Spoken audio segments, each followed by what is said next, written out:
Hello guys, welcome back to my channel and enjoy this fanfic part 1. Fire Country. Konoha, Naruto's apartment. It had been 2 days since the mission. His team had failed. They had gotten intel from a now deceased Akatsuki member called Sasori about an informant he was supposed to be meeting with at the Heaven and Earth Bridge. Kabuto turned out to be working with Orochimaru. The two groups had fought. Team Yamato against Orochimaru and Kabuto, or should I say him against Orochimaru. He had lost control. It was just for a second, but that was all the greatest of demons, Kyuubi no Kitsune needed. He had hurt his friend, Sakura, with nothing more than a swipe of a crimson tail. She had forgiven him. After all, he didn't have control over himself when wielding the Kyuubi's chakra beyond 3 tails of P. Or. When the battle was over, Orochimaru and Kabuto fled with Team Yamato in pursuit. They tracked them to a Oto base and had tried to find their old friend Sasuke. After the 3 long years of separation between them, they had finally found him, but the moment he realized who they were, he tried to kill them all. That's when it happened. It was odd, but Sasuke had managed to enter his mindscape and was literally standing in the chamber where the Kyuubi's cell was located and forcefully suppressed the demon within. Before this, however, the Kyuubi had spoke to him, comparing his Sharingan eyes to that of a man named Uchiha Madara. After Sasuke, Orochimaru and Kabuto had left, both Sakura and Naruto had broken down seeing what their old friend had turned into. Now that he was home, however, his mind kept on wandering back to that one single name that the Kyuubi had uttered. How would the Kyuubi even know the name of an Uchiha? There was also that nagging voice at the back of his mind telling him that he had heard the name somewhere before and it wasn't Q. By. His blue eyes flashed with recognition. If he was an Uchiha, then he had to have been a citizen of Konoha and as such would be listed in the village archives in the library. Slapping his jumpsuit on, he dashed out of the door, not caring about anything other than finding some answers to the questions he had. He entered the library, not even noticing that the librarian who had always turned him away 3 years ago let him go in. He walked along the aisles looking for the U section. It was surprisingly small. He traced his fingers from book to book looking for the name Madara, and that's when he found. It wasn't a biography, it was a history book detailing the Shodai Hokage's reign from start to finish. What got his attention though was the image of both Madara and the Shodai on the cover facing one another. Like they were opposites. He took the book over to one of the empty tables before he opened it and began to read. He thought the book was amazing. Now he knew where he heard that name before, which was pretty obvious to him since it was a part for the academy written exam. But some things in this book weren't in the academy textbooks. With each passing page he was getting closer to finding out the answer to his question. He turned the next page, turned and nearly fell out of his chair in shock. Printed on the page was a very illustrated picture. Uchiha Madara standing atop the head of Kyuubi no Kitsune while they both were trying to kill the Shodai Hokage and thus creating a rather large valley. He remembered where he had seen it. The valley where 2 statues now stood as a monument to that battle. The Valley of the End. According to the book, Madara had summoned Kyuubi to help him kill Senju Hashirama at the place now known as the Valley of the End.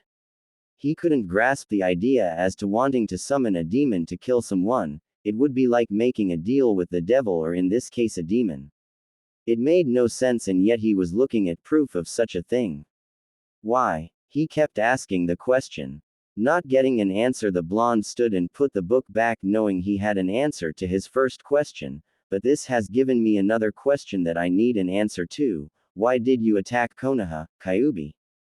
Uzumaki Naruto knew no matter how much he hated the fox, he knew that the Kyuubi was sentient and didn't do anything without reason, but what were his reasons? Fire Country. Konoha Hospital. Hitaki Kakashi leaned back on his hospital bed with his one normal eye open, reading a small orange book. Suddenly he heard the door click, signifying someone had entered. 3 someones. The 3 stood in front of his bed and he looked up at them, not lowering his book. I heard about your last mission, and about Sasuke too, the copy nin said slowly in a saddened voice, seeing both Naruto's and Sakura's faces drop. We can't bring him back as he is now. We're simply not strong enough. Naruto hated to admit it, but he knew it was true. Kakashi nodded. Then you'll just have to become stronger, faster. Yeah, but how? Sakura was the one who asked. Kakashi smiled under his mask. Do you think I've just been sitting in here reading? I've been planning your next move from the moment Yamato told me. He shifted his gaze over to Naruto. In all honesty, you're the only one who can do this. After all, the Kage Bunshin no Jutsu does download its memories into the user when dispelled. The three looked at him surprised and he chuckled. In the right hands it is the ultimate training tool even compared to Sharingan, though it is impractical because of the chakra requirements. But I don't have that problem because of Kyuubi. Naruto gulped slightly. Then why didn't Ero Sennin tell me about that little trick? The human mind isn't evolved enough to handle so much information at once before the age of 15. That's why Jiraiya-sama never told you about it. It is a kinjutsu for a reason, Kakashi explained. He then looked directly at the blonde and asked, What do you say, Naruto? The only remaining genin of the Konoha 11 simply stared slightly numb. He couldn't feel anything. Going over everything that had happened over the last 3 weeks, Gaara dying only to be brought back, fighting Akatsuki, fighting Orochimaru, Sasuke. Your eyes reek of a chakra far fouler than my own. It reminds me of Uchiha Madara. Naruto shook himself before coming to a decision. I decline. The room's other 3 occupants froze. Even Sai, Naruto had just said no to training with Kakashi, something he had wanted 3 years ago and never got. What did you just say, Naruto? Quote, I said no. The blonde genin gave him an even stare. I don't need any more power. What I need is answers, and I'll get them, one way or another. The room's temperature had suddenly just dropped and he made for the door. I'm not going to play around anymore. He was gone a moment later and everyone was just staring in disbelief at where he had just been. It was then that Team Asuma entered the room and Ino smiled at them. Hey guys, what's with the faces? Making his way through town towards the Hokage Tower, Naruto entered the building when he arrived and the receptionist told him to go on up since the staff pretty much knew the Hokage cared for the boy like a son. When he got up the stairs he reached the office door and knocked. When he didn't hear anything he knocked again. She's in a meeting, Naruto. Turning he saw Shizune holding some papers.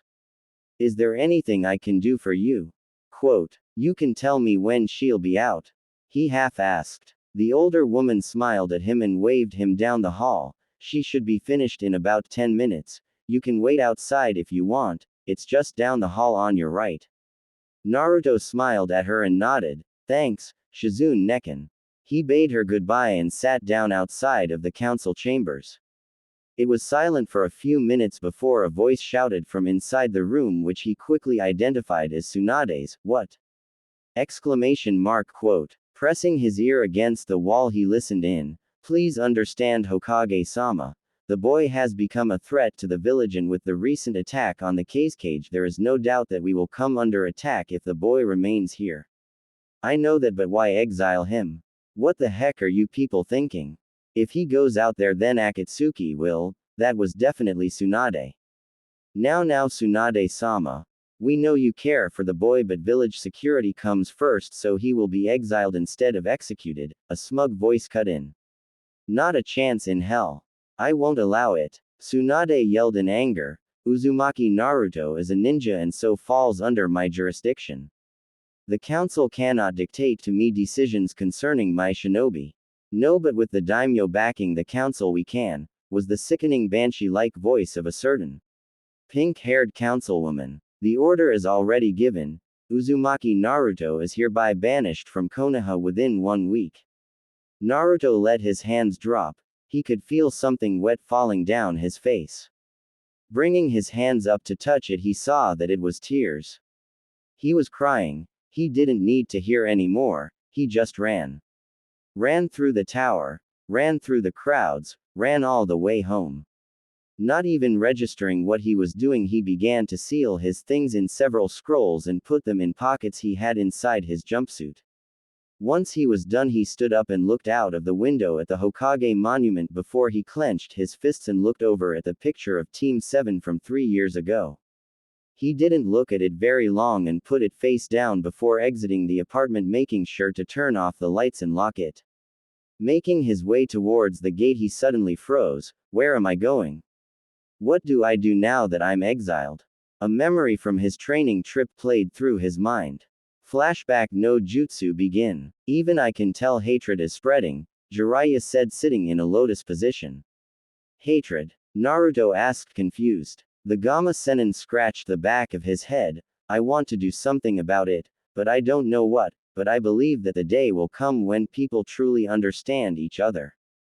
Naruto smiled, trying not to feel overwhelmed. That sounds hard. Jiraiya shrugged. If I can't find the answer, it will be up to you to do it. Naruto gave him his best salute. Okay, if that's what you want, I can't refuse. Flashback no jutsu end. Oh yeah, that was the last thing Ero Sennin asked me to do for him. He smiled at the memory before turning back towards monument, and just like had done 3 years ago, he raised his fist towards the fourth face and clamped it shut. I'll be back, that's a promise. He turned and continued walking, noticing it was already night as he passed the 2 sleeping guards. Now where do I start? I really don't have a destination, do I? Damn. Whirlpool country. Came a voice he knew very well. What do you want, Kyuubi? I told you I'm not going to use your power anymore, Naruto growled back. The great demon chuckled and spoke again. Ever heard the phrase, knowledge is power? If you want answers, then go to the Whirlpool country. You'll find your answers there. Alright, I'll bite. Why Whirlpool country? I haven't even heard of the place. Naruto yelled in thought. You're abandoned, alone in the darkness now yet again. The Whirlpool country is an island off of the coast of water country, surrounded by hundreds of small whirlpools that make traveling by ship to get there impossible. Kyuubi chuckled darkly. And why should I head there? For that matter, why are you helping me? Naruto has only ever trusted 3 people wholeheartedly in his short life: Sarutobi, Tsunade, and Jiraiya. No matter what, you do not trust a fox. Putting his body on autopilot, he entered his mindscape and appeared at the demon's cage. I want an answer. It was a demand, not a request. Kyuubi chuckled, looking down on the boy. Since you aren't going to use my chakra anymore, I have to use my plan B. Naruto took a step back as a large cylinder shape rose from the ground. It was a scroll. This is a summoning contract for his kitsune. Naruto just stared at it for a good few minutes before looking back up at the fox. What's the catch? Quote, I get my freedom, Kyuubi said simply. Not going to happen. The Yondaime put you in here to stop you from causing more death and destruction, and I sure as hell am not going to set you loose so you can go on a rampage again. Naruto bellowed at him in anger. If that's the price for that scroll, then you can take your offer and shish. Shut up and let me explain. The giant kitsune flared his chakra. I would gain my freedom, but I would also become a boss summon of the kitsune contract, and as such have to obey its laws. One of which is I have to follow your orders until the day you die. I don't know. Kid. Where would you be without me at the moment? The great demon asked his jailer. Living a nice and peaceful life, Naruto deadpanned. Kyuubi chuckled at that. Okay, you got me there, but where's the fun in that? A small smile crept across the blonde's face. Well, a little fight now and then does make life a little more interesting. The two shared a good laugh at that before Naruto looked up at the demon seriously. Jokes aside, I need to know, will you attack anyone I care for? Kyuubi closed his eyes and spoke. I can't without your orders. Good, because if I find out you're playing me, I won't wait for Akatsuki to come and take you away. I'll just kill you outright, and that's a promise. They both knew he would find some way to carry out his threat. Kyuubi's gaze unwavered as the blonde signed his name in the scroll. By the way, he looked at the previous name in the scroll. Whatever happened to this Uchiha Madara? Kyuubi's only response was, your answers are in Whirlpool country. Just before Naruto was about to leave, the demon spoke again. Your elemental affinity is wind, by the way. Try using your chakra to use the wind and cut through something. A leaf should do. Why? Naruto asked, turning back. Because if you're going to be my summoner, then you have to be the best. I won't accept anything less, and elemental manipulation as a good start towards being the best. The blonde was suddenly blasted out of his mindscape. Make your own jutsu while you're at it. Your arsenal is pathetic.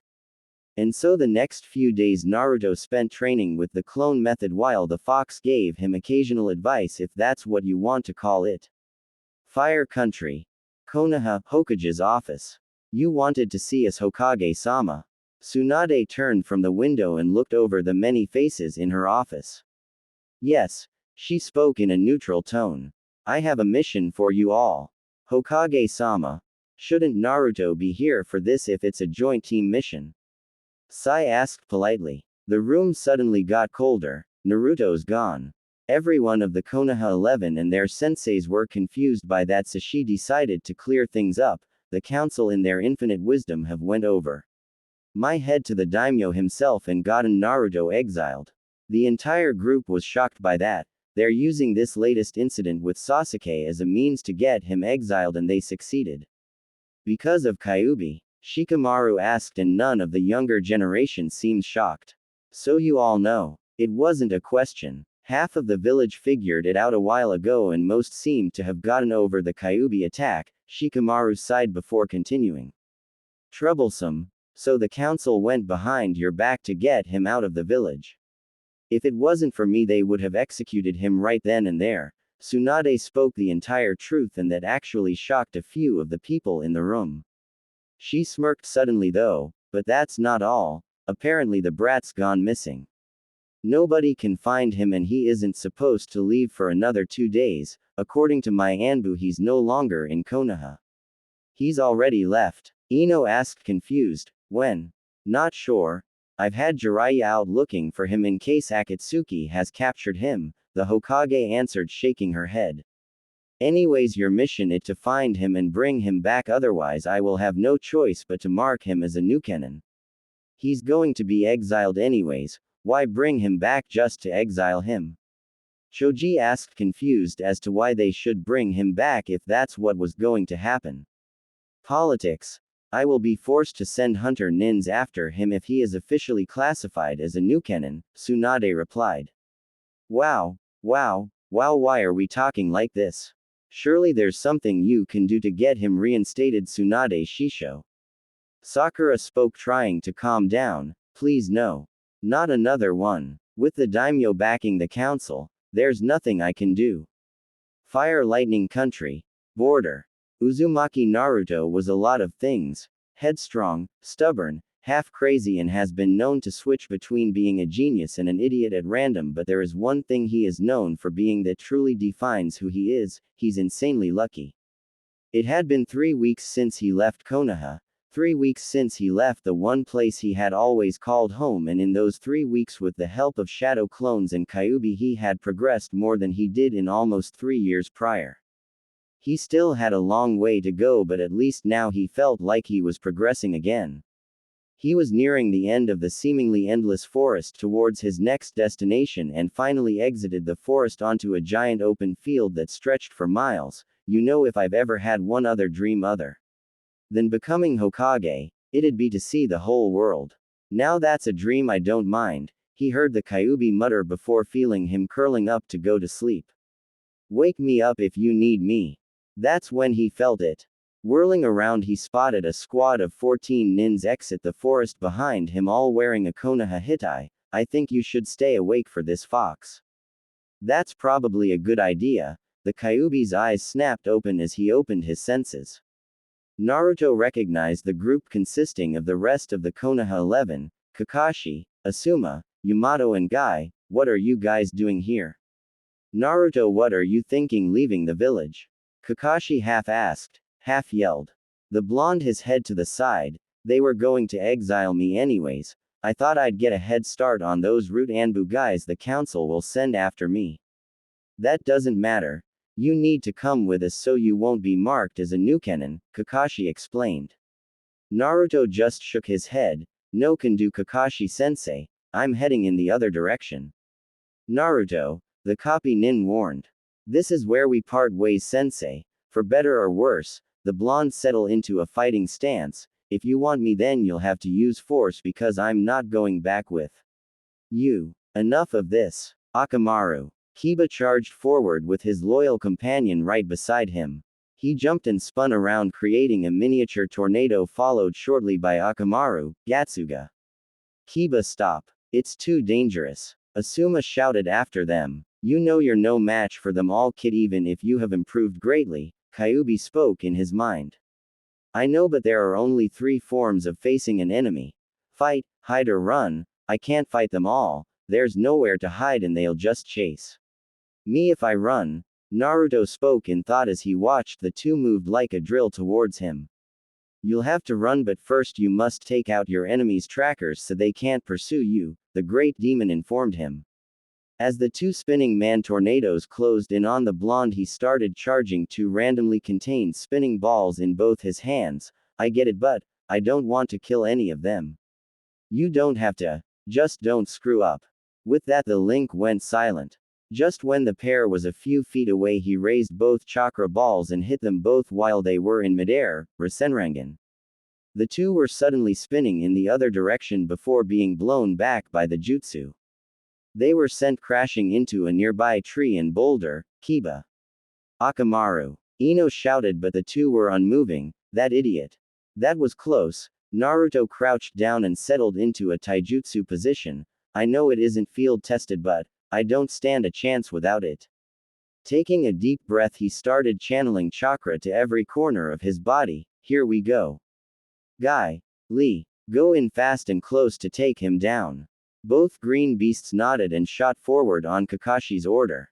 Guy went in low and made to kick Naruto's midsection, only for him to narrowly dodge and Naruto to throw a punch in retaliation. The punch was barely a graze, but it sent Guy reeling back in pain. At that time, Lee came in behind him and landed a punch to his back but hurt his hand upon impact. Naruto grunted in pain before dropping to the ground and sweeping Lee's legs out from under him. With the younger of the 2 green beasts on the floor, he brought up his foot and then brought it down on Lee. Lee let out a yelp of pain before Naruto rolled away, with Guy descending right above with a downward him. The blonde caught the kick with both of his hands and he pulled him down before punching him in the chest, making him hit the ground with a loud tremor. Both of the green-clad ninja were barely moving and Naruto was starting to feel exhausted. Damn it. Only used it for a few seconds and already feeling fatigued, the blonde thought as he saw both ninja start to rise again. I can't last much longer. Gotta think of a plan, and fast. Meanwhile, Kakashi was examining the engagement with his Sharingan. He's channeling chakra to every part of his body and constantly keeping it moving. Why? That's when he saw it. Both Guy and Lee had the image of a spiral on the areas where they had made contact with Naruto, and the copy nin's eyes suddenly flashed with recognition. Don't tell me he formed a Rasengan around his entire body. Guy. Lee. Fall back. Close combat is too dangerous with him. Both ninja complied and retreated to his side, where Sakura and Ino started healing their wounds. No chance that they're going to go away. Naruto asked in thought as he saw Kakashi and Shikamaru begin to analyze him. I guess not. You created a taijutsu style which uses the Rasengan with your understanding of a tailed shroud, didn't you? Kakashi asked with curiosity. This allows you to do more damage to your opponent, even if it's just a graze, and also protects you from physical attacks as well. Naruto nodded slowly before explaining. I call it the Rasengan, and for the record, it's not finished. I was going to infuse my wind elemental affinity into it to make it more effective and create the futon, Rasengan. Spiraling fist. Kakashi muttered under his breath. It seems he's trying to surpass you, sensei. Going through hand seals, he called out, Kaden, Gukakyu no Jutsu. He exhaled a massive fireball at the blonde. Can't dodge. I guess I'll see just what the Rasengan is made of, Naruto thought as the fireball hit him dead center. Please tell me he survived that. Please don't be dead, Naruto. Kakashi thought in sweat and sighed in relief as he saw the blonde step out of the flames with a white semi-transparent shield around him. I see it also protects you from certain jutsus as well. It suddenly flickered out of existence before becoming invisible again, to a certain extent. Though if it's hit with enough force or with constant attacks then it will shut down quickly, he added mentally. The chakra requirements for something like that must be enormous. I can understand the demon fox's shroud because it's powered by 9 tails of chakra, but for a human like you, it must be taxing your reserves, the copy nin spoke knowingly. Naruto nodded and smirked. I've always had abnormally large reserves, sensei. Why do you think I failed the genin exam 3 times? He felt the Rasengan shred a few of Shino's bugs that had tried to grab onto him. Without another word he shot forward, intent on knocking out the one person in the squad who posed a direct threat given the information he now held, Shikamaru. Seeing this, Shikamaru sent his shadow at the blonde only for him to dodge while Yamato appeared behind him holding a spear of wood. Naruto got in close, forcing Yamato to back off while Sai moved to face the blonde. The Root Anbu pulled out his sword and tried to stab him, but it was merely deflected and appeared to be turning red from the constant friction of the Rasengan. When he knocked Sai away with a single blow, Neji and Hinata jumped in his way and charged in close. Sadly for them, their Jiyuken was constantly being deflected by the Rasengan and both were knocked back when 2 swift punches. Before Shikamaru could react, Naruto vanished in something akin to a flash of yellow and was suddenly inside his defenses. Naruto slammed a fully formed Rasengan into his gut, blasting him back until he hit the bottom of a nearby hill and fell into unconsciousness. Turning quickly, Naruto caught the knives Asuma was wielding against him, enhanced with wind blades. The blonde could feel the strain of the wind slashing at his defense before he shrugged the older man off and pulling him around to deliver a roundhouse kick to his midsection. Shintenshin no Jutsu. He heard before he felt a presence entering his mind. Well, at least this time he had no problem blasting the intruder out. It wasn't a Sharingan user after all. Get out of my head. Ino fell backwards as she was blown back into her body only to be caught by Choji. Naruto could now feel his chakra reserves almost gone and sighed as he shut down the Rasengan. Damn, out of power. Kakashi's Sharingan notified him that the powerful defense was no longer active and called out, "Your barrier is down, Naruto, come quietly and you will not be harmed."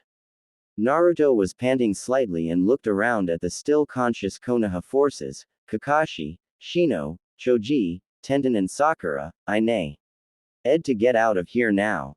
He smiled like a fox. Sorry Kakashi-sensei, but I'm not finished yet. He concentrated almost all of his remaining chakra into creating 2 Rasengans in the palms of his hands. Naruto, come with us right now or we'll be forced to use drastic measures. Kakashi warned and concentrated chakra into his hand, encasing it in lightning, Reikiri. Naruto looked at him and his jutsu sadly. You'd go that far just to follow an order? When Kakashi didn't answer, he continued, you know, I remember the first lesson you taught us, the only lesson you ever really taught us. Those who disobey the rules are trash, but those who abandon their friends are worse than trash. You're such a hypocrite. He closed his eyes for one moment, seeing the look of slight shock and horror at what he just said cross Kakashi's eyes. Goodbye Konoha, thanks for the memories. He slammed both chakra balls into the ground, Rasengan. Quote. Dust shot up, blanketing the entire area in a cloud of smoke, smokescreen. Kakashi shouted, unable to see though it even with the Sharingan. Shunpo no Jutsu. Though no one could see it, there were several flashes of yellow as Naruto flash stepped out of the area. Futon. Datapa. Kakashi exhaled a large blast of air and dissipated the dust cloud, revealing that Naruto was nowhere in sight. He got away. Can anyone track him? Kiba. Neji and Hinata are down, Shino reported. My bugs were unable to grab onto him. Kakashi looked around at his badly beaten team, noticing Sakura and Ino were doing what they could to heal the wounded, but Sakura's behavior worried him greatly. She hadn't spoken throughout the entire encounter. He was worried that she might have cracked, thinking yet another one of her teammates had left the village even if he was exiled, or that it was indirectly her fault. Patch up the wounded and then we'll return to Konoha. I doubt we'd be able to find Naruto now that he knows we're after him. Kakashi sighed, putting his hitai back into place over his left eye. Why? Choji asked. Kakashi narrowed his eyes at him. because though he dresses in bright orange, he is almost impossible to locate when he doesn't want to be found. How do you think he pulled off his pranks all of the time? Quote, Lightning Country. Unknown location. Naruto finally stopped using his new jutsu, which he had created a few days ago after he had remembered his battle against Gaara, where he used Kyuubi's chakra to execute a super-powered jump up to where Gaara had stood. When he stopped using it, he felt almost completely drained and collapsed on the ground, feeling for the first time in years depleted. Took you long enough, he heard Kyuubi chuckle under his breath. The Rasengan requires way too much power to maintain. Well, at least I've field tested the thing now. Single quote. Naruto thought as raising his head slightly from the ground, hopefully this is far enough away. It took a full 30 minutes to recover his chakra before he was able to move again, and he sat up straight. He stood a moment later and for once in his life was thankful that Kyuubi was sealed inside him, because it regenerated his chakra at an alarming rate.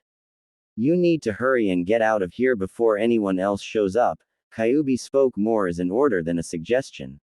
He bit his thumb, drawing blood, and made several hand seals before slamming his bloodied hand into the ground. Kuchio's no jutsu.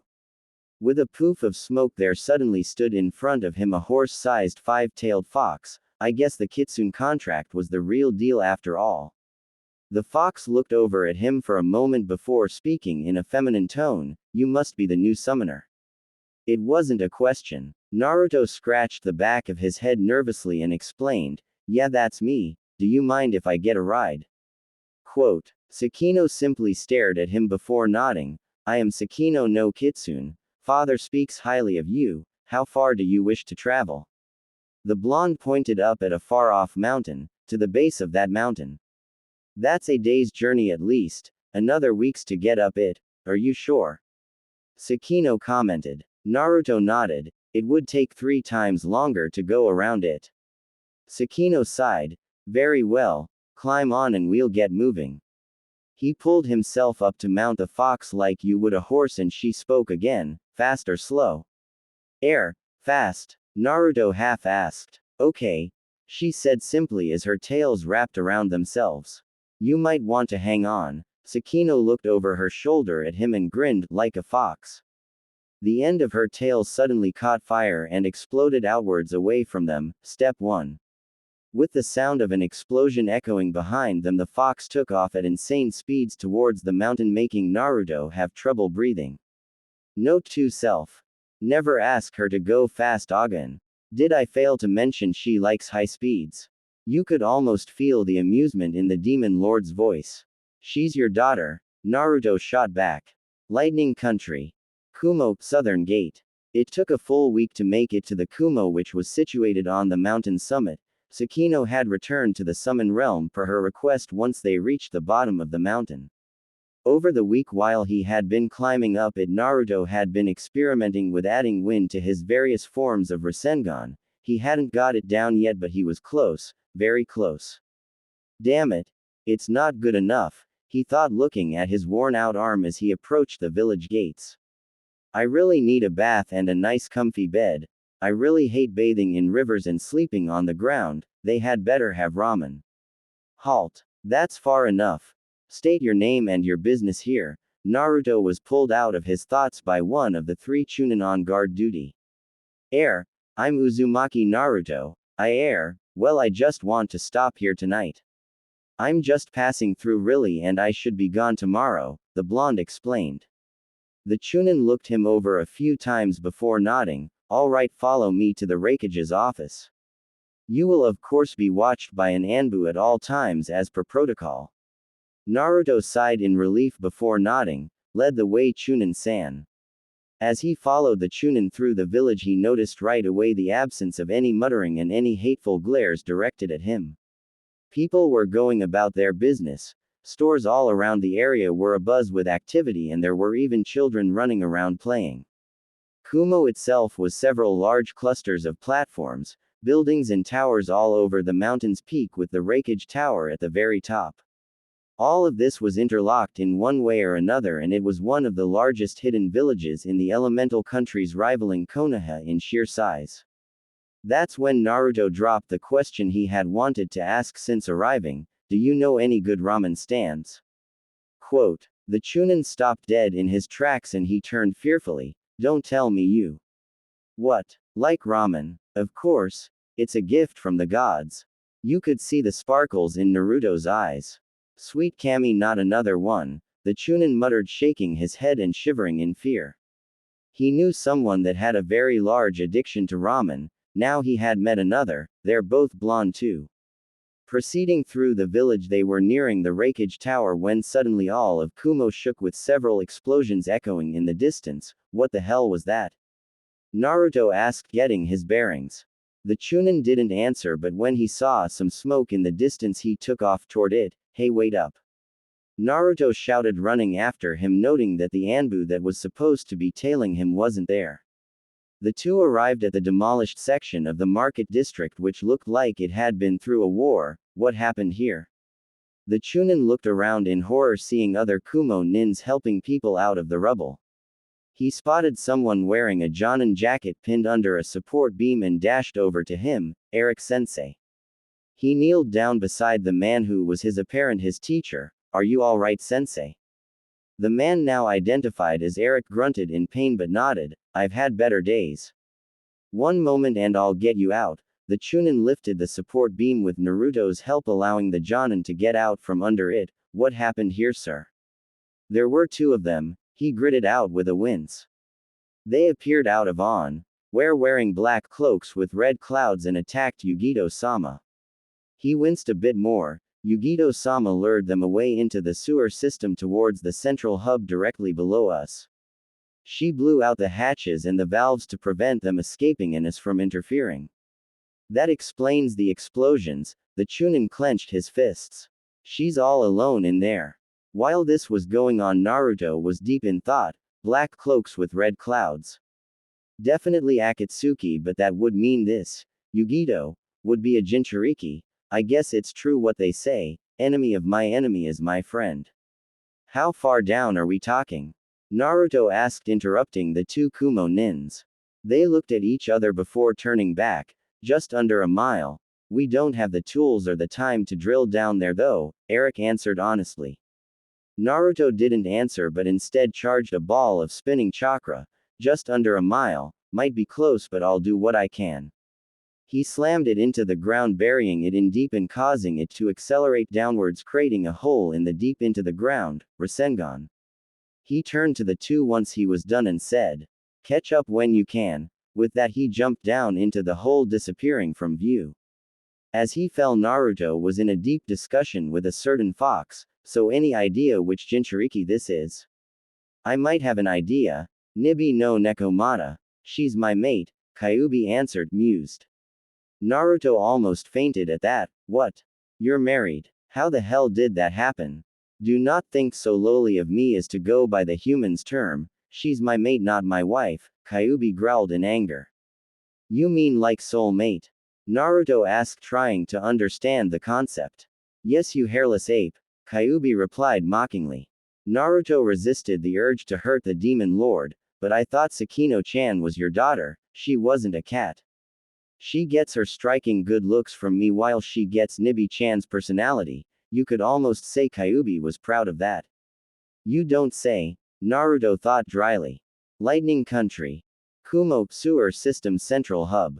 Far below the surface of the village, a giant purple cat made of fire with two tails was hit by a monstrous blast of wind and water from a man covered in black web-like strings and four masks. His partner, a silver-haired man wielding a scythe in his right arm, watched as the fire cat was suddenly destroyed, leaving a blonde-haired girl of 15 years of age crashing hard into a pile of rubble. She groaned from the impact and tried to stand, panting hard while still watching her enemy. Currently, Yugito was in a state of mental shock. The Nibi no Nekomata, her most powerful weapon and possibly the only reason she was still alive, was just defeated. It was ludicrous to even think a human could defeat it, even if she could only turn into a miniature demon cat. It should have been impossible, but yet it was true, and after nearly an hour of fighting these people, if that's what you call them, she was reaching her limit. Just give up, little girl. You may have destroyed one of my hearts with that transformation of yours, but you can't win this and you know it. The one she had found out to be named Kakuzu spoke in an almost amused tone. And for the first time since her mom died, Yugito was afraid. She gulped and narrowed her eyes, running through hand seals, Rai Bunshin no Jutsu. 15 lightning clones appeared at her side in a spark of lightning which shot out from her body. You won't get me. Hidan cracked a smirk. You're about to die, little girl. Jashin-sama commands it. He shot forward and 5 clones moved to intercept him. Kakuzu shifted to long-range mode and focused his most attack on her. Futon, Atsugai, Kaden, Zukoku. The combined heat and force of the two jutsus was essentially like an incinerator. The lightning clones were destroyed easily enough, and when the dust cleared, both Kakuzu and Hidan went on edge when they couldn't find their cornered prey. Keizuki. Kakuzu heard the shout and looked up just as Yugito swung her fire-covered arm down on him. Got to dodge, Kakuzu thought, trying to move out of the way. She sliced her entire arm, though one of his heart, and he skidded away, clutching his now missing water heart mask. You. Damn it, I missed. She muttered under her breath and looked down in surprise as she felt a chain wrap around her. With a tug, she was hurled backwards by Hidan, crashing hard into the nearby wall. Not bad, little girl, but not good enough. He charged forward, intent on finishing her then and there. Yugito watched him approach and closed her eyes, awaiting the pain to come. It didn't. She opened her eyes and looked up, seeing someone standing between her and the seemingly immortal man holding his outstretched weapon, which had been aimed at her neck. You know it's not very gentlemanlike to hit a lady. Hidan looked him over in shock before was on the receiving end of a monstrous punch to the jaw. He was hurled across the cavern before finally crashing hard beside Kakuzu with his scythe. You Akatsuki bastards are really starting to piss me off. The newcomer made a hand seal and 2 clones poofed into existence beside him. Kage Bunshin no Jutsu. Reinforcements. Yugito started channeling chakra to heal her wounds with medical ninjutsu and looked up at the one who had just saved her. Who the hell are you? The original turned to look at her and she could clearly see his face now. He had blonde hair held back by a Konoha Hitai, blue serene eyes, and 6 distinguishing marks on his face reminiscent of whiskers. We'll talk later, but right now I need to know what these guys are capable of, he spoke, and she nodded, leaning back against the wall. The one with the scythe. His name is Hidan, and though he doesn't use ninjutsu or genjutsu, he is extremely deadly at close range with that weapon of his. If he draws blood from you with that, then he'll be able to curse you and kill you without breaking a sweat, Yugito explained. The other is named Kakuzu. He's a bounty hunter of sorts from Takigakure who kills for money.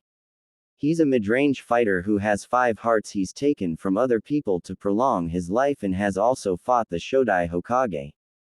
That last bit of information scared Naruto slightly. He uses all 5 elements, though he can only use 3 now since I destroyed 2 of his hearts. When you say hearts, he trailed off. Yugito nodded. He's died twice, but he still needs to die 3 more times before he stays dead. Naruto turned to his clones. You heard her. Yeah, we got it. 2 down, 3 to go. The 2 clones shot forward. Don't just go charging in. Yugito shouted at his stupidity. The 2 clones were easily dispatched by Kakuzu's web, threads stabbing them. Shadow clones will not help you here, Kyuubi Jinchuriki. Yugito looked up in surprise, noting that the man was talking to the one that had saved her, Kyuubi Jinchuriki. Is he one too? Oh, I finally get to see my Kyuubi-kun again. Yugito suddenly had a headache from her inner demon squealing. Naruto's eyes became slitted and he made a hand seal again. Kage Bunshin no Jutsu. 8 clones poofed into existence as Hidan landed at his partner's side. Not that old trick again, Hidan smirked. His smirk didn't last long. An earth-shattering bell-like screech filled the cavern, forcing Yugito to cover her ears as she watched Naruto's clones focus their chakra to the original's hand, spinning its chakra constantly in all directions. She saw it take the form of a ball with a small series of blades appearing from the center of it. He held up his hand into the air above his head, and suddenly those blades expanded into the shape of a shuriken. Futon. Rasenshuriken, Naruto said its name. Hidan. Kakuzu looked over, getting his attention. It was then that Hidan noticed his partner was sweating slightly. Don't let that jutsu hit you. Even for us, if either of us gets hit by that, it would mean certain death. I've finally found someone who can kill me, Hidan spoke almost gleefully. Naruto and his clones shot forward, with his clones taking the lead. 5 clones got into a fight with Hidan but were no match. However, Naruto didn't really think they would make a difference anyways. One of the remaining clones jumped up and swung down with a kunai in a stabbing motion, but was intercepted by several of Kakuzu's webs, piercing his body in midair. 2 more clones came from his side and he charged 2 of his masks, Futon, Atsugai, Kaden, Zukoku. The 2 clones were destroyed instantly from the 2 separate attacks.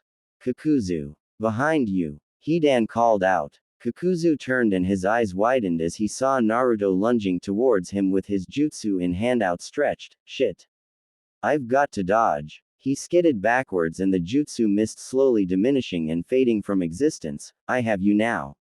He shot his webs forward, catching Naruto off guard and piercing his body. No more playing around, boy. The blonde just looked up at his face. I wasn't playing. Naruto then poofed out of existence, making Kakuzu's eyes widen in shock. When did he? He heard a noise from below him and suddenly saw another Naruto shoot out from the ground with a hand outstretched in a fist. Rasengan. He called out, sending an uppercut to the heart collector, knocking him high into the air. Ow. What the hell did he hit me with? Kakuzu suddenly became very self-conscious as he heard the distinct bell-like screech coming from above him. Don't tell me all we've been fighting is Klo. Nes. Looking up, he watched in horror as Naruto descended upon his with a chakra shuriken ball in hand. Let's see ya dodge me this time. He slammed the weapon into his chest, shattering all of the glass in the cavern under the high-pitched vibrations, and Kakuzu could barely get of a scream of pie. And as he was blasted downwards at insane speeds, Futon, Rasenshuriken. When he hit the floor, the chakra shuriken ball expanded, engulfing his entire body in a miniature tornado of wind needles that kept slashing at the cells of his body. He screamed in pain as every nucleus in his body was destroyed under the barrage until finally it stopped, making the cavern go silent. Naruto skidded to the stop next to Yugito and took out a kunai with an explosive tag attached to it. He threw it, cutting deep into Kakuzu's body before it exploded, killing him and destroying half of his body. Kakuzu's lifeless corpse hit the ground with a thud and Hidan growled in annoyance and excitement. Well, that's something I'd never thought I'd see. Naruto was panting hard though. Damn, it should have got them both in that last attack.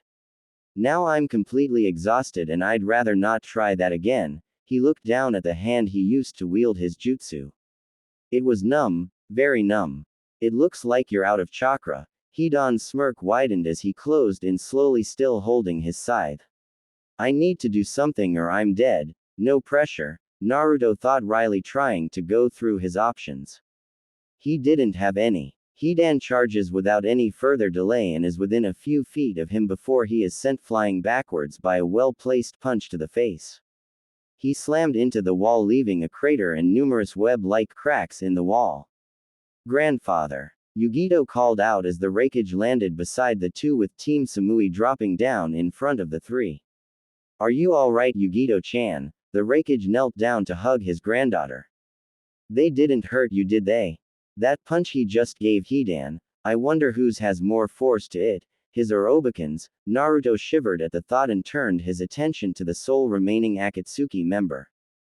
Hidan. Come with me now. A plant-like figure appeared out of the ground behind the Akatsuki member. Hidan growled and then glared at the group. I'll get you for this. Brats. Zetsu pulled him into his little void with him. Team Samui unsheathed their swords and carved up the entire side of the cavern the 2 had been on.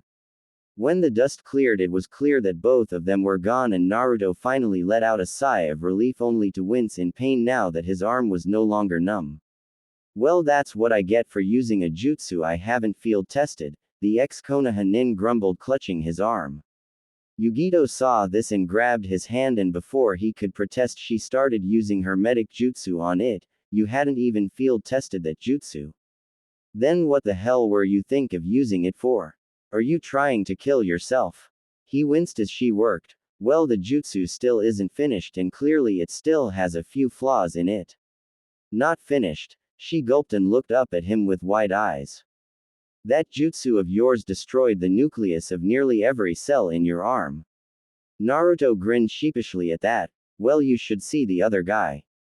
She hit him on the head. Hey. What was that for? You reckless idiot. If you use that jutsu like that, you will destroy your chakra pathways and won't be able to use chakra anymore.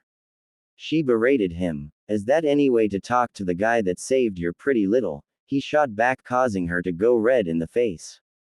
While this was going on, Team Samui were trying their best not to laugh. The Raikage coughed, catching their attention. Not that I mind you both bickering like an old married couple. Yugito glared at him. I think we should take this somewhere a little more private. Teams of Kumo nins were dropping into the cavern now, most likely toast in damage control among other things. It's going to be one of those days. Is my life ever normal? Were Naruto's thoughts as he was involuntarily brought with them towards the Raikage Tower. Lightning Country. Kumo Raikage's office. All right. One of my chunin has told me you wish to stop here tonight. The Raikage asked, sitting down in his seat.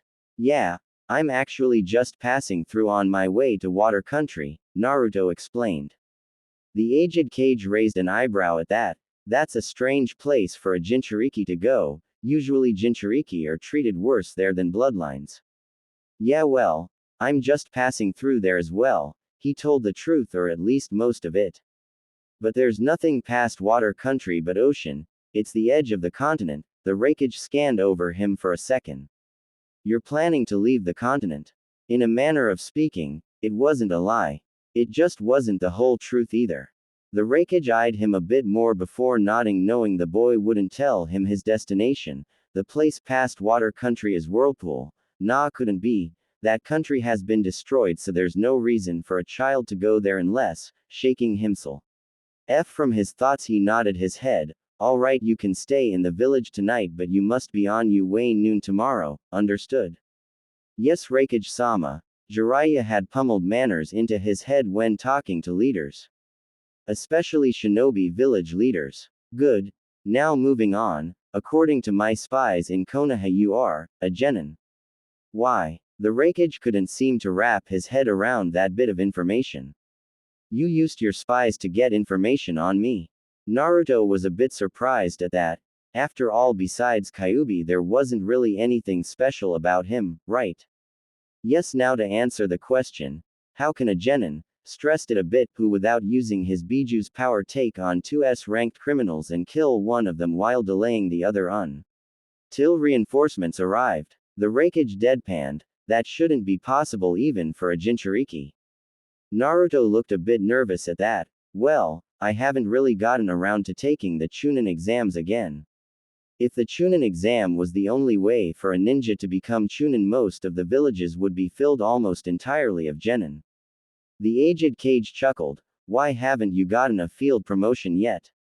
Field promotion? Naruto asked, confused. When a ninja does missions above their regular grade, they are promoted when they do enough of them, or if they're especially high-ranked missions, the Raikage explained. My granddaughter is one such individual.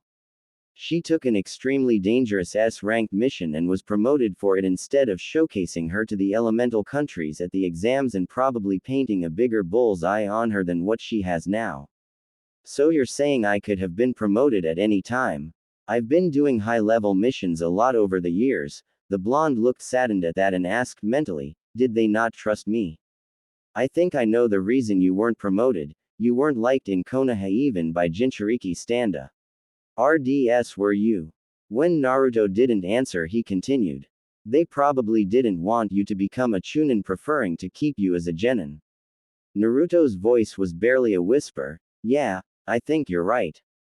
The Raikage's lips shifted into a grin. Well, technically you did just do an S-ranked mission to protect my granddaughter from 2S class criminals. Since I'm a Kage, I could promote you to any rank you wished. Naruto looked up at him wide-eyed and his grin widened. I understand you have a summoning contract with the Kitsune. Naruto nodded with a gulp, not trusting his throat. Since you are no longer a shinobi of any village, I cannot promote you to any of the standard ranks. What I can do is instate you with Sennin statues like Jiraiya Dono and Hokage Dono. You are a Sennin now. You answer to no one and can travel anywhere you wish without worrying about inference from anyone besides Konoha. What? You don't want it? The Raikage asked in humor.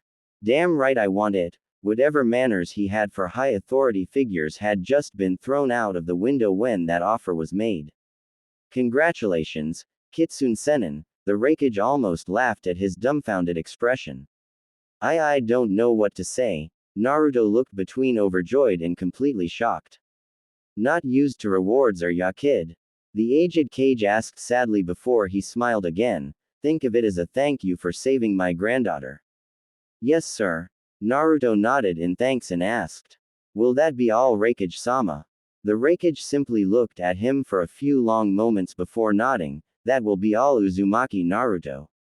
By your leave. The blonde stood and nodded before making his way to the office door. Wait. The blonde stopped and turned when he heard the Raikage spoke. Before you go, may I ask you one thing? Naruto nodded curiously. What is it? Quote, are you by any chance related to Uzumaki Kushina? Naruto's eyes widened at that. There's another Uzumaki, but I thought it was just a name the Sandaime Hokage made up. Naruto narrowed his eyes. Who is she? Where is she? She was confirmed to have been in Konoha during the Kyuubi attack and died in childbirth, which is why I asked if you had any relation to her. You also act like her, a lot like her. The Raikage explained. If I had to guess, she would be your mother. You knew her. At his question, the aged Kage nodded in reply.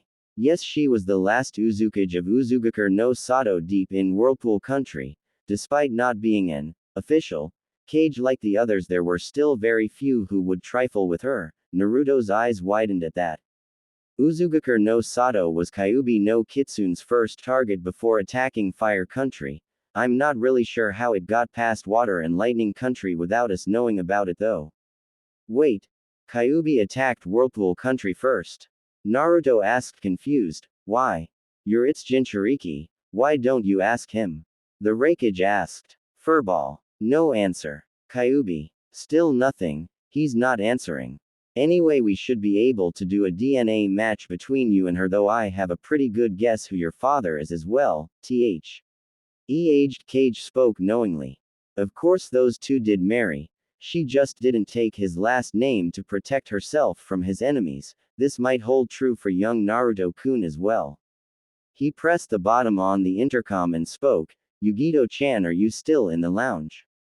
Quote, yes, grandfather. Why? Came her reply. I want you to do a DNA test on Naruto-kun here and match it up to anyone on file. The Raikage may have phrased it as a request, but everyone knew it was an order. Isn't having people's DNA on file a security risk? I mean, that bastard Orochimaru is a prime example, Naruto pointed out. The Raikage nodded at him. It would be if the DNA was not mostly sealed away, similar to a blood seal, which requires a family member's blood to deactivate the seal. Naruto thought on it for a few minutes before he nodded in understanding. I get it. Then follow me, Kitsune Sennin, and we'll get this over with. The Raikage stood and passed him, exiting through the door. Naruto followed and asked, if this, Kushina, turns out to be my mother, then, who would be my father? The Raikage just smirked at him. Why, her husband Namikaze Minato, of course. Where have I heard that name? Bef, what? You have got to be kidding me. Naruto shook his head. No jokes. The tests came back positive, Yugito informed him in irritation. I know I didn't believe it either, but you are the son of the Nadaime Uzukage and Yondaime Hokage, Uzumaki Kushina and Namikaze Minato. Results don't lie. But it can't be true. Naruto clenched his fists. Kid, have you taken a look in the mirror? You look like a teenage Minato if you take off your hitai, the Raikage commented. I had my suspicions when I first saw you, especially with the name Uzumaki. This would also explain why you're heading to Whirlpool. How did you? Because the only country beyond water country is Whirlpool, the Raikage cut in. Whether you like it or not is up to you now, but most of Kumo knows who you are now, and it will only be a matter of time before news about us starts to circulate around all of the elemental countries, all the way back to Konoha. The aged Cage added at the last second knowingly. And I knew your father before I became the Raikage. He wouldn't have grabbed a random child from the hospital to stop the Kyuubi, so he'd only use his own son. I know that, but Naruto trailed off only to be hit over the head by Yugito. Hey, what was that for? You were going all emo on us. He loved you so much he gave you a weapon to defend yourself with since he was leaving you alone, Yugito said almost as a shout. You can't tell me you wouldn't do the same if your roles were reversed, because I sure as hell would. Quote. She looked away. My father died sealing Nibi in me because he knew that to survive as my parents' child I would need its power. He didn't need to look to know that she was crying slightly. I'm sorry. I didn't know. Naruto averted his eyes sadly. You're right. I'd probably do the same thing, but that doesn't make it right. When Yugito didn't say anything, the Raikage spoke up. You'll be staying in my mansion for the night. I trust you have no objections. Naruto shook his head and sighed and looked down at his bandaged hand. I still need to get stronger though. Lightning Country. Kumo Raikage's mansion. Kit. Kyuubi's voice sounded in his mind. Naruto groaned and rolled over in bed. Kit. What Kyuubi? Can't it wait? I'm trying to sleep here, you know, the blonde growled in thought. Take a look through your memories of your battle against that sensei of yours when you used 4 of my tails, the fox told him. And why? Naruto asked with half-lidded eyes. You'll find it interesting, Kyuubi responded and started playing the memories of the battle in his mind. It was then that Naruto woke up fully as he saw the way Jiraiya had fought him. He was fighting all out. What is that? He asked out loud, looking through a particular memory. That is the Toad Sage mode, only accessible to the sages of the summoned toads. The monstrous fox let a grin cross his face. All summoned races have their own versions of Sage mode. The snakes turn their summoners into giant snakes. The slugs enhance their summoners' healing factor by over 10,000%, and the toads increase their summoners' raw strength 100-fold. Long story short, the Kitsune are no exception. You can make me a fox Sage mode?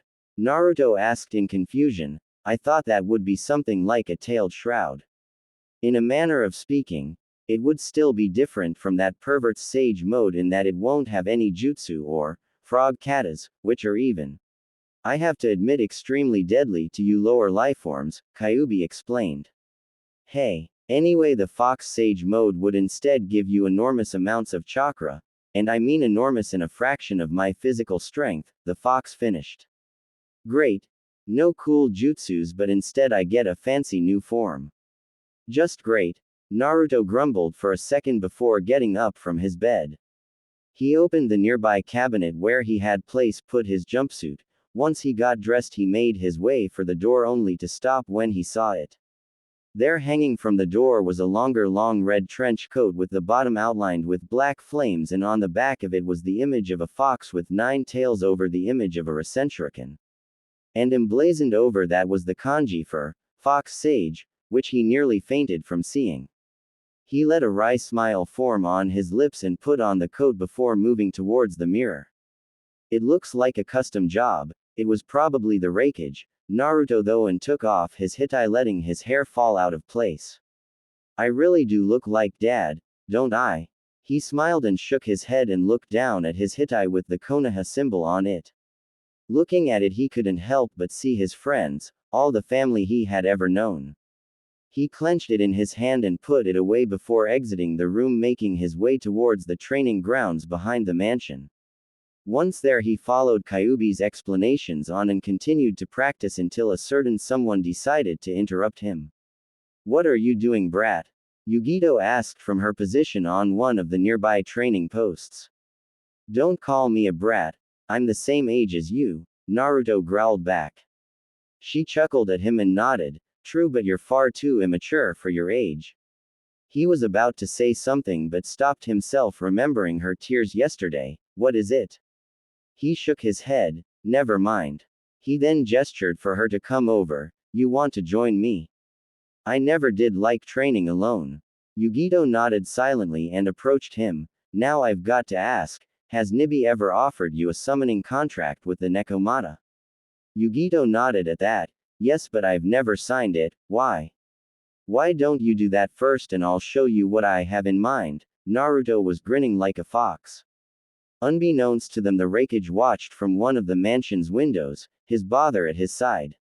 They watched as the two blondes below were practicing gathering natural chakra and infusing it into their very own souls to enter what the Raikage knew as a sage mode only for summoners who have passed all of the trials of the summoned clan. In this case, the trial for them both was simply living as a Jinchuriki. He knew that they weren't anymore though. Kyuubi and Nibi returned to the summon realm upon the signing of each contract, though it appeared their former hosts were still able to communicate with them. You seem troubled, brother, Kurabi observed. Even though the known bad rapper was carefree most of the time, he had always been reserved when his grandniece and fellow Kumo Jinchuriki was plaguing his brother's thoughts. You keep staring at the boy and Yugito-chan. The Raikage snorted. I don't know what you mean. Akatsuki will try again, and next time, the Namikaze boy will not be there to save her, spoke the proclaimed guardian of Kumo in a saddened tone unexpected from him. The Raikage looked over at his brother and nodded. Yes, but she would be ready next time. She won't. She's nowhere near ready for a bunch of S-class criminals after her head, Kurabi told him. She'd surely be captured if she remains here.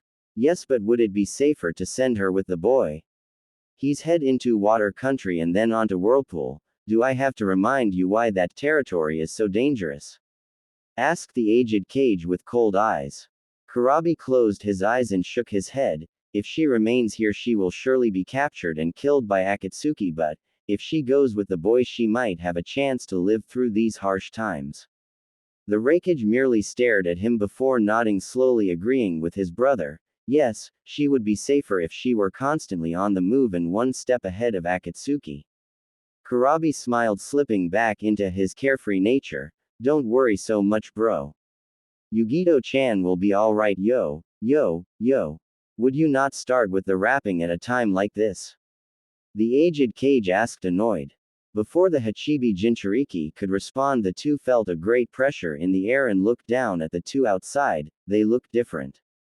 Naruto and Yugito stood with their hands held in a seal. The pupils in their blue narrowed into vertical slits.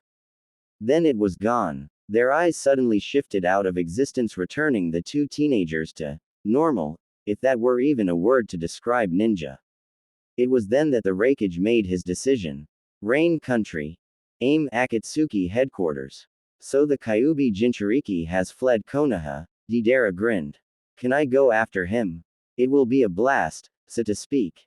Hidan glared at the bomber. You wouldn't stand a chance against him. He took out 3 of Kakuzu's hearts in one attack.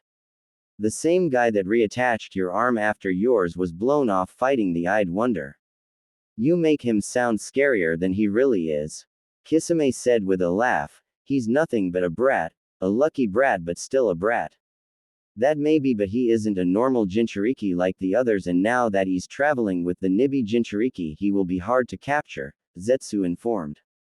From what I can tell, they're heading towards the old Whirlpool country beyond water country, not sure why. Pain stepped out from the shadows and spoke, ending the debate. Enough of this, the time grows near and those two are needed. Itachi, Kisame, you two are to intercept them and capture them. Yes, Leader Sama. The two Akatsuki members spoke in unison. Fire Country. Konoha, Hokage's office. You're sure about this? Tsunade asked, staring wide-eyed at the man she knew as her former teammate. Currently the other members of the Naruto retrieval team plus Kurenai were in the room. Most felt saddened, and in some cases humiliated, by the fact that Naruto was able to escape them and make it look easy while doing it. Kakashi himself couldn't help but feel like he had neglected his former student in favor of his other now traitorous student. He had hoped to make it up to Naruto with some training one-on-one, but instead the blonde had left and gotten far stronger than Kakashi would have expected even with Shadow C.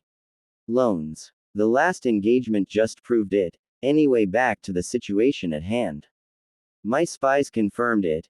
He took on two S-class Nukenin from Akatsuki and killed one before reinforcements arrived and drove the other one off, all the while protecting the Raikage's granddaughter. Jiraiya let a grin shlee P across his face. He's even went further with the Rasengan, completely surpassing myself, Kakashi and the Yondaime in the field of chakra and elemental manipulation, though the jutsu doesn't appear to be finished just yet.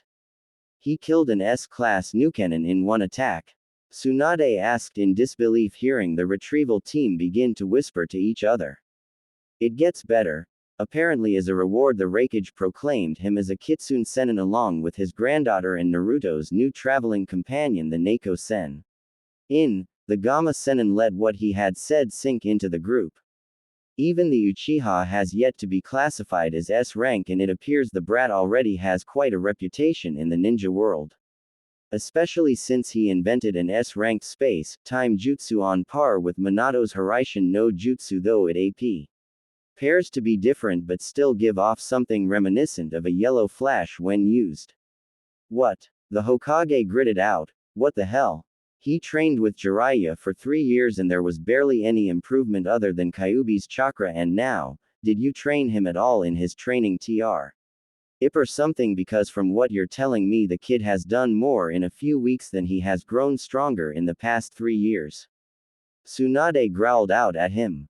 He simply stared at her before answering. He needed something to fall back on, so we worked on Kyuubi's power. In retrospect, it was the wrong choice, but it doesn't matter anymore, Jiraiya answered. Great. Tsunade muttered, leaning back with a sigh. From what I hear, he's being called quite a few names in the bingo books of other villages. Hell, Iwa's bingo book states him as having flea on-site status, being nicknamed the god of Flash and Kiri. I don't know why, but they consider him an army, not a man. Everyone was shocked to know he had become so famous away from Konoha, and were even more shocked by what they learned next. I also know where he's going. Tsunade bolted up from her seat. Where? If we know where he's going, we may be able to catch him. The Gamma Senin shook his head. He's heading to Whirlpool country. Both Tsunade and Kakashi froze at that. What did you say? The Hokage stuttered, gulping. His destination is Whirlpool country, Jiraiya reiterated. Whirlpool country? Where's that? Asuma asked, not understanding the place's significance. I've never heard of it. Naruto. It's his mother's homeland and where Kyuubi no Kitsune was first spotted before it attacked Konoha, Kakashi answered, seeing everyone's eyes widen, especially the adults in the room. There's more. Naruto has found out why he was chosen as Kyuubi's Jinchuriki. The room suddenly went death. Why quiet? Nobody moved. Tsunade and Kakashi were staring at him in horror. What do you mean? Sakura was the one who asked. The Yondaime Hokage. Namikaze Minato was a man of honor. He wouldn't grab a random child and use him to defeat a demon, knowing the life the boy would lead, not when his pregnant wife went into labor mere moments before Kyuubi attacked. Jiraiya spoke in utter serious, making most of the room's occupants go pale. In the next 24 hours the Raikage will let the world know that the only son of Namikaze Minato and Uzumaki Kushina has been banished from Konoha for CMPLY being a Jinchuriki. His full name is Namikaze Uzumaki Naruto. He's the son of the Yondaime Hokage and the Nadaime Uzukage. Tsunade finished solemnly, shaking in fear. After a few minutes of silence, Kiba said barely above a whisper, "My God, what have we done?" Sound Country. Oto Base Delta 5. Uchiha Sasuke. The supposed last Uchiha in existence was not in a good mood. No. He was definitely in a foul mood after hearing that Naruto, the Dobi, the dead last, the one he thought of as beneath him, had surpassed him yet again by gaining S-ranked status in He bingo book and taking down an Akatsuki member before him. What's more, the Dobi had apparently taken him down with just one attack, something Sasuke was angered beyond measure at, knowing none of his jutsu could do the amount of physical and area damage that Naruto's jutsu could do, judging from He report. Naturally, Orochimaru was also pissed at this. A one-shot kill jutsu was something he'd always strived to learn, and yet he could never find one. Now he had found it, but it was in the hands of someone he had considered a failure. Sasuke-kun, Kabuto, Orochimaru rasped. Find that boy and bring him to me. Kabuto nodded, but Sasuke didn't comment. That jutsu will be mine. Dobi. I knew I should have killed you while I had the chance. The Uchiha thought darkly. Now I will. Your life has been spared on a whim twice already. It shall not happen a third time. Water Country. Beach. Naruto had set off towards Water Country with his new traveling companion. Yugito and the girl's grandfather had given him 2 scrolls for jutsus he thought the two could use. It took a full day to get down the mountain and 3 more days of continuous travel to get to the border, which was a river separating the 2 countries.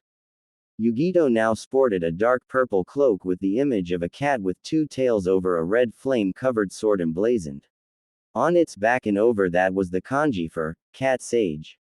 The two had snuck into Water Country, making sure to avoid the patrols, something Naruto knew how to do quite well considering his former career as a prankster. The two had stopped for a night in a nearby village but hurriedly left when a team of Kiri Chunin had appeared walking through the streets. The team hadn't spotted them, but they didn't want to risk it and so proceeded at full speed towards the ocean at the other side of the country. Of course they were mostly riding Sakino the entire way there.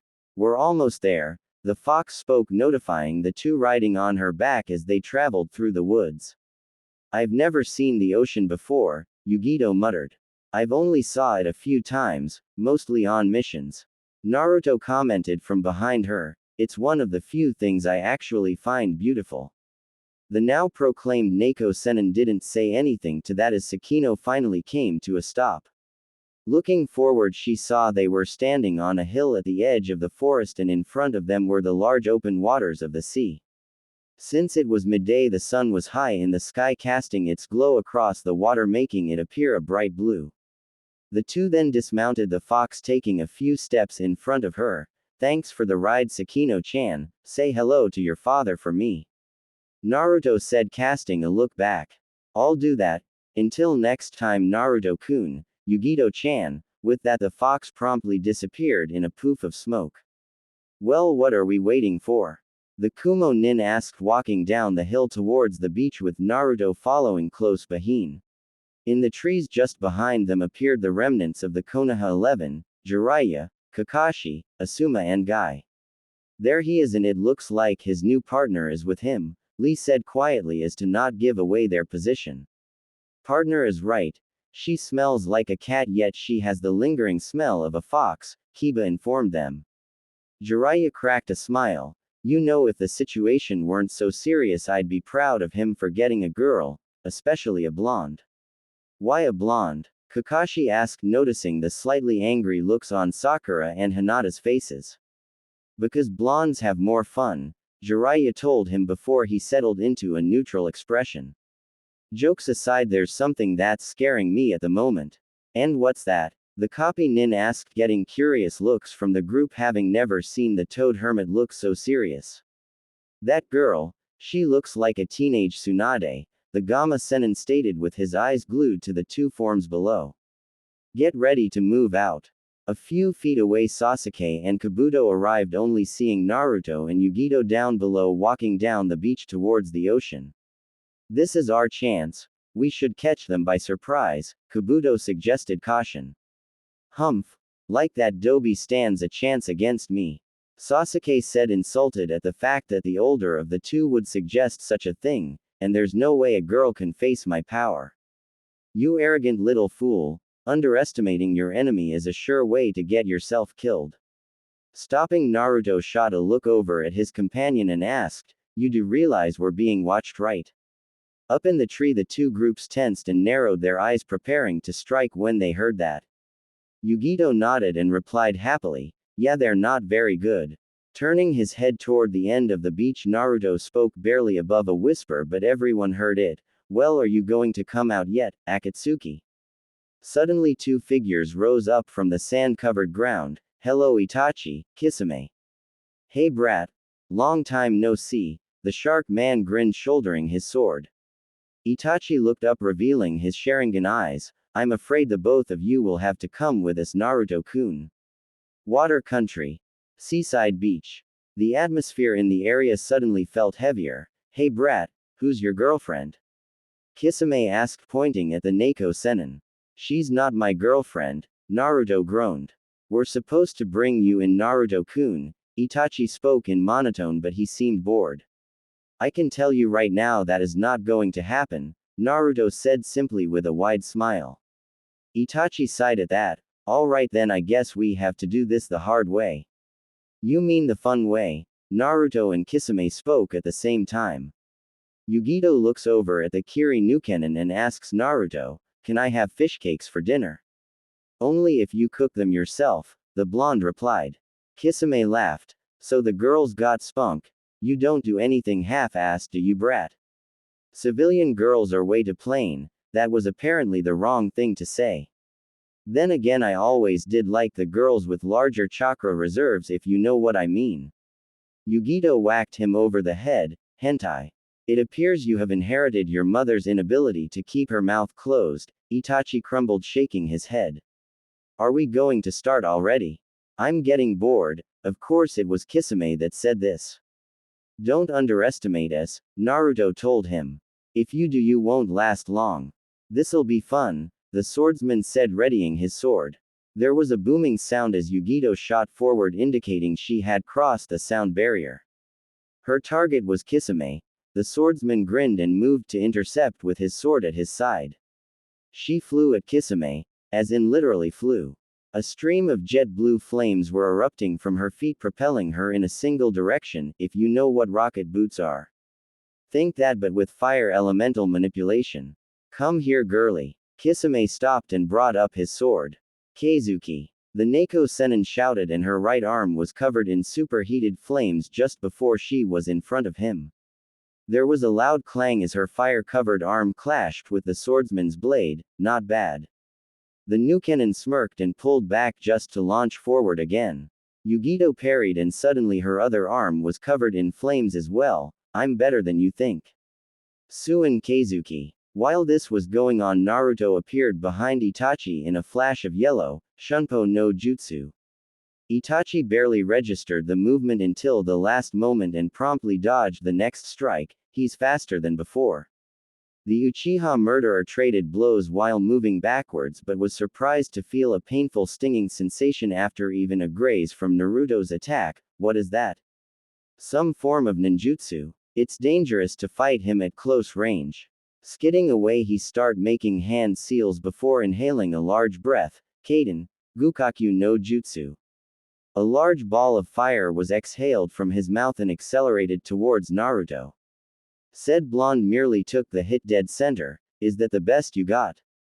The Kitsune Sennin held out his arm and the flames were blown out by a blast of wind. At least try and make me break a sweat.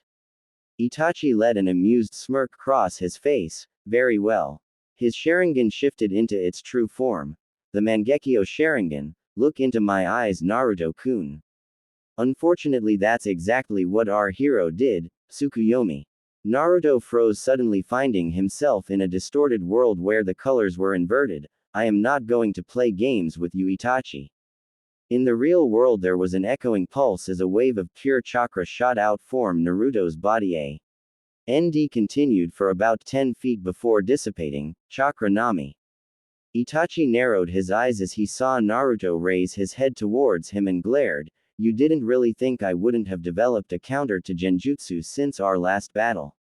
Quote. The older Uchiha smirked. I had my hopes. In the trees above the beach, the retrieval team and Odo team watched in shocked silence.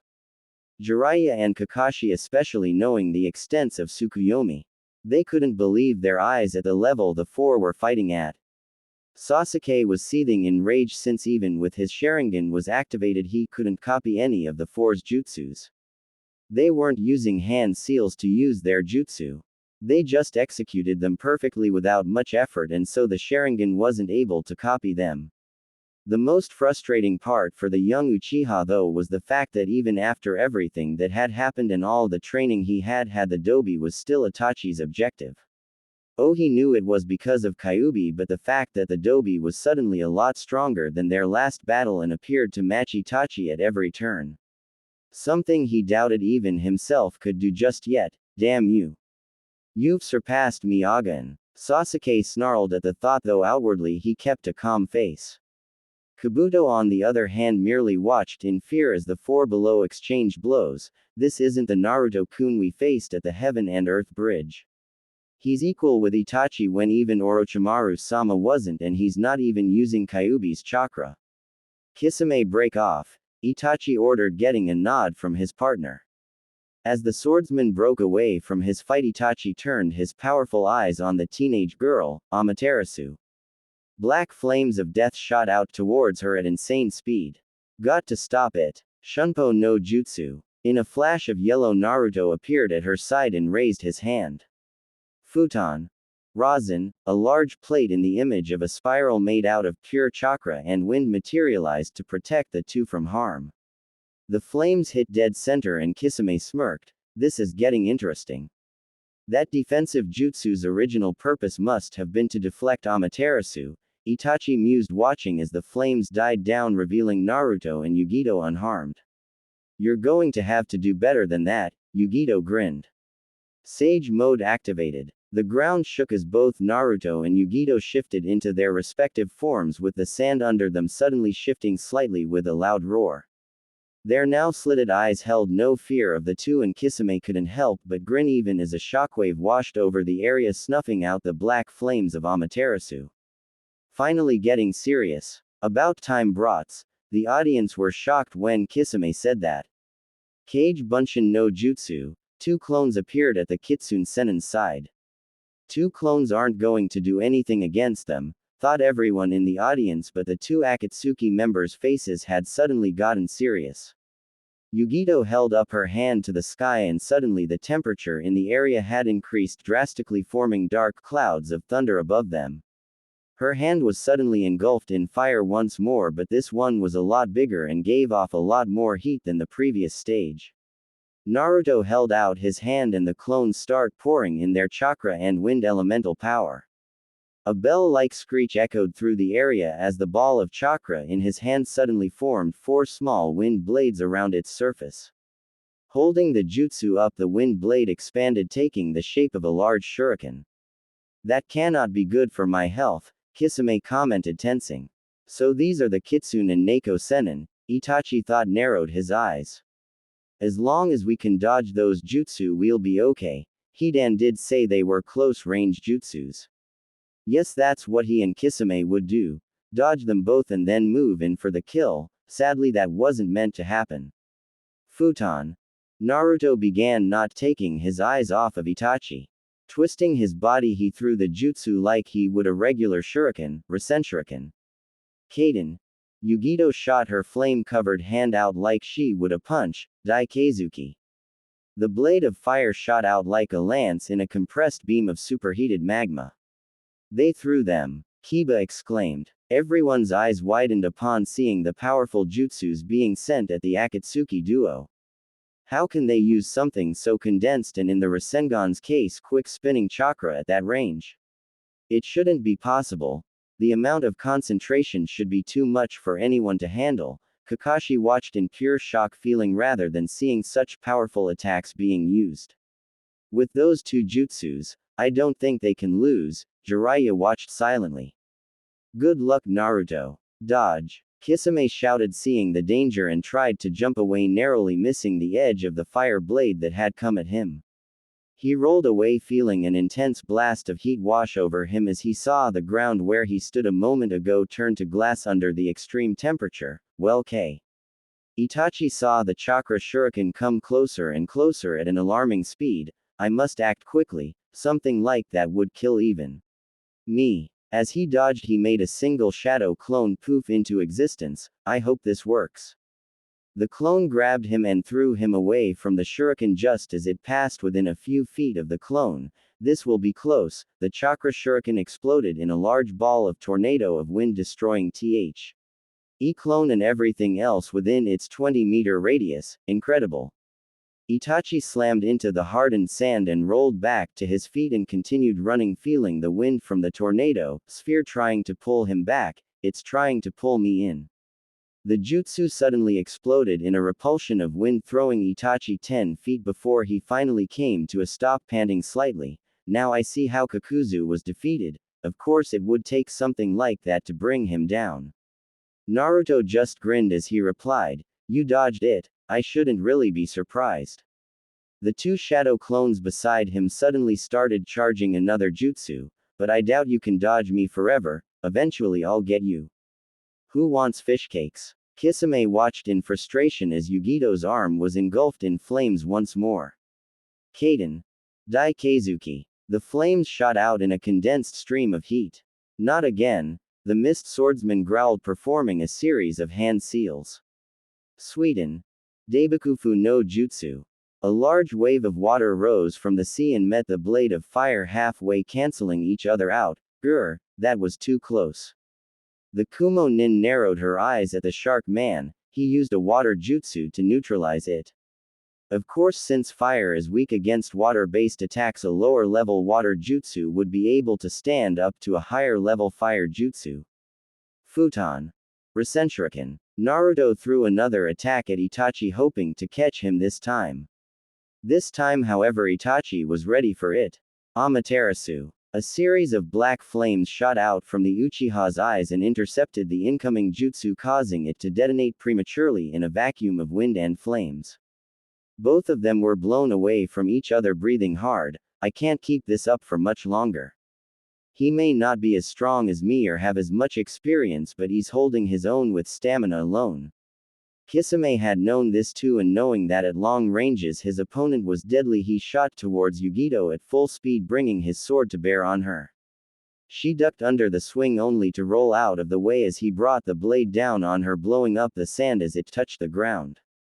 The Neko Senin parried another swing with her flame-covered arm and knocked him away. Raikyu. She shouted, hurling a ball of lightning at the Kiri Nukenin.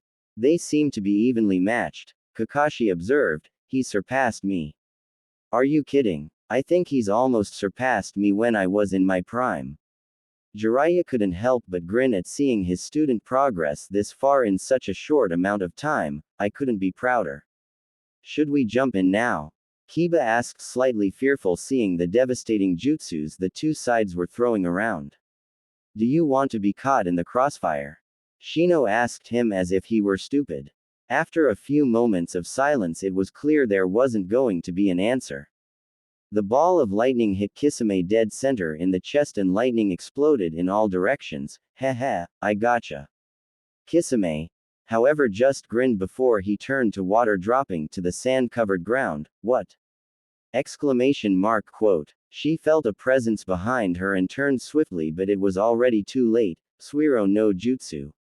Before she could react, Yugito was encased in a ball of moving water with Kisame standing beside it, holding it with his hand. I have you now, little girl. Skidding to a stop, both Naruto and Itachi caught a quick glance at their partners. It appears your partner has been caught, Naruto-kun. Surrender now and you shall not be harmed, the Uchiha told him. He was surprised to hear Naruto chuckle in response. Yeah, about that offer, I think I'll pass an A. S for Yugito, she's got him right where she wants him. Itachi narrowed his eyes only for it to widen as Naruto appears in front of him holding a ball of swirling chakra. Your fight is with me. Rasengan. Quote. Itachi's hand was suddenly encased in electricity and he moved to parry the attack. Chidori.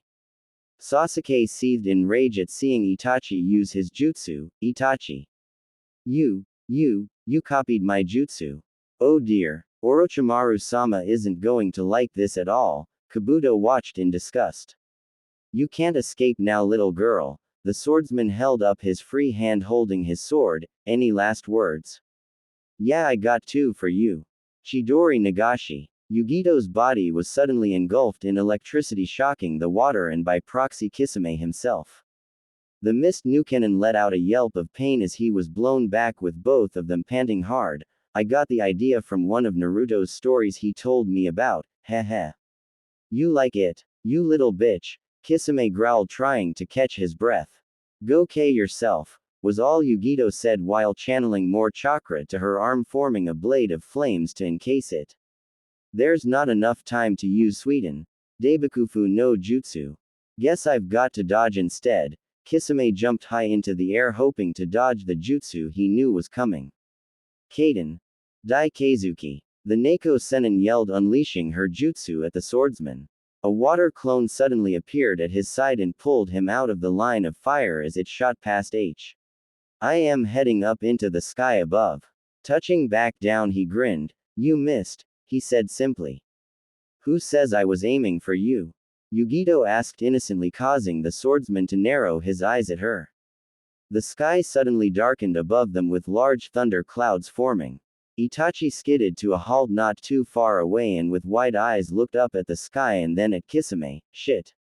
Needing to act fast, he moved towards his partner, having an idea of what was coming. Kisame. Get down. The swordsman looked confused before he was tackled to the floor. Susano. Raiden. Kirin. Up in the trees, the Konoha retrieval team were having a hard time remaining standing after a large dog-like monster made of lightning shot down from the sky and hit the beach with a thunderous blast, sending massive amounts of heat and shockwaves for 100 feet, almost blowing them away even at the range they were at. What the hell was that? Kiba asked in fear at seeing such a monstrous jutsu. Damn kid, you sure know how to pick them. Jiraiya gulped, remembering when he first saw Tsunade's super strength.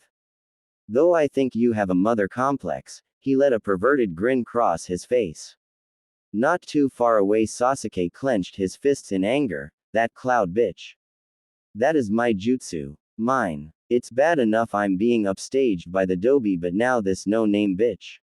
Even if I did copy the jutsu from a Kumo nin, they should know that such power belongs to me. An Uchiha. Note.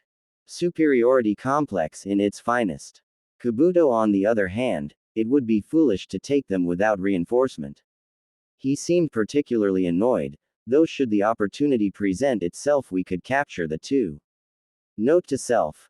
Don't get on her bad side, Naruto thought with a sweat drop. Hearing a groan from the crater that was all that was left, he blew away the smoke using a jutsu he had gotten from the wreckage before they left Kumo, Futon, Daitapa. After the smoke and dust was cleared, both Akatsuki members were clearly seen. Are you two still alive? He heard a groan in response. Oh good, you're still alive, that means we can finish this. As the two Akatsuki members staggered to their feet, they suddenly went on edge when they heard the distinct Tive bell-like screech. Futon, Rasenshuriken. They looked up to see the jutsu sailing towards them, spinning frantically as it moved. Kisame. We leave, Itachi ordered, and his partner nodded. The two dived into the ocean, disappearing under the water as Naruto's jutsu expanded upon contact in AB. All of wind and water before finally exploding with great force. Touching down beside him, Yugito shot him a questionable look only for him to shake his head in reply. The message was clear. They got away. Let them go, Naruto told her. We're in no shape to pursue them anyways. We used our jutsus at their strongest level 3 times each, so we can't hold our sage modes much longer. So what now? The Neko Senin asked, trying to catch her breath. Kuchio's no jutsu. Kichi no Gama. Tatsu no Gama. Following Naruto's exclamation were 2 puffs of smoke signifying a summoning. Naruto. Huh, what the hell? Why did you wait until now to summon us? We've been worried, you idiot. Gamakichi shouted, getting ready to tackle him. Naruto held up his hands. Sorry, I've been sort of busy. The older of the 2 toad princes was about to yell at him again when he took notice of the blonde girl beside him. Hey Naruto. Who's the babe and what is she doing with you? Yugito's eyes flashed in anger. Don't call me babe, you arrow Gama. There was a resounding slap as Gamakichi was sent flying with a hand mark on his face. Naruto gulped, looking at his partner in slight fear. Hey Naruto, can I have some candy? Gamatatsu asked in a childish tone. Yeah, if you can give us a lift. Naruto half asked, half answered. The younger toad prince nodded and turned to the ocean. Sure thing, as long as I get some candy. Naruto turned to the Kumo nin and simply stared expectantly. You can't be serious. Yugito asked, not wanting to ride on a toad. Naruto nodded in reply and she sighed in defeat. Fine, at least this one is the lesser of two evils. She climbed on as Naruto turned to Gamakichi. Do you mind if I get a lift? The elder toad prince just sighed and pointed up at his back. Climb on. The moment he did, the two toads carried the passengers onto the water and out to sea. We're leaving. There's no reason to stay here any longer, Jiraiya told the group. Before Sakura could say anything, Kakashi interrupted. Agreed, we'd lose them in the ocean. We should report back to Hokage-sama right away on this development, Yamato commented, and suddenly the group was gone. Come Sasuke-kun. We're leaving, Kabuto told him, making the Uchiha glare at him. Why are we not going after them? He sneered. The medic nin just smiled. Pursuing them out at sea would be utter foolishness. You know that. I need more power. Sasuke's sneer never left him as the two left. Dobi, I will kill you for this humiliation.